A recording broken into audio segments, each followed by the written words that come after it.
I'm Dr. Sridhar Kalyanasundram. We had discussed in the earlier videos about thermoregulation in babies.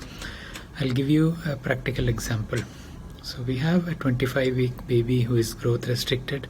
He's day 3 of life and weighs 480 grams. The weight of the baby today is almost the same as the birth weight, so there is no significant weight loss. The urine output has been maintained well. The baby has a highest temperature of 37 degrees recorded by the nurse.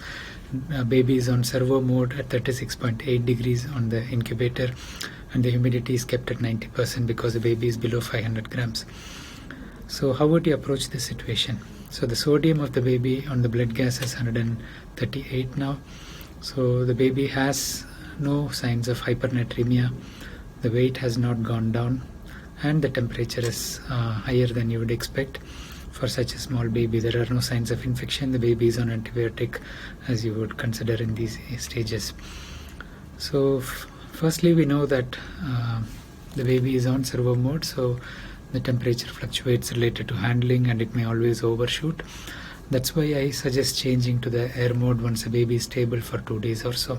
So the first 2 days we start with servo mode, then we come down to the air mode at a air temperature which is appropriate for the baby, and this will be titrated as well. So you still leave the skin probe on the baby because you don't want to be handling the baby frequently to check the temperature.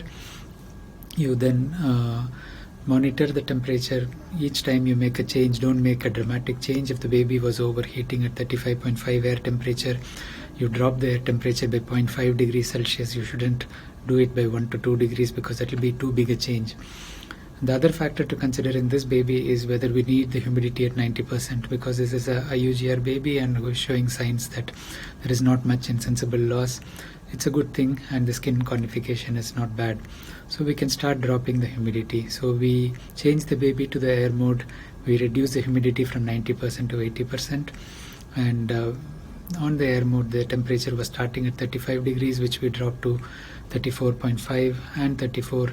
And at 34, the baby is maintaining the skin temperature in the appropriate range.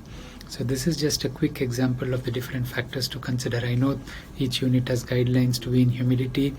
Each unit has a guideline to move from servo mode to air mode, but don't be rigid in following the guidelines. Individualize, look at the baby's daily parameters, and what I'm suggesting in the unit is just to discuss it as part of your ward round plan.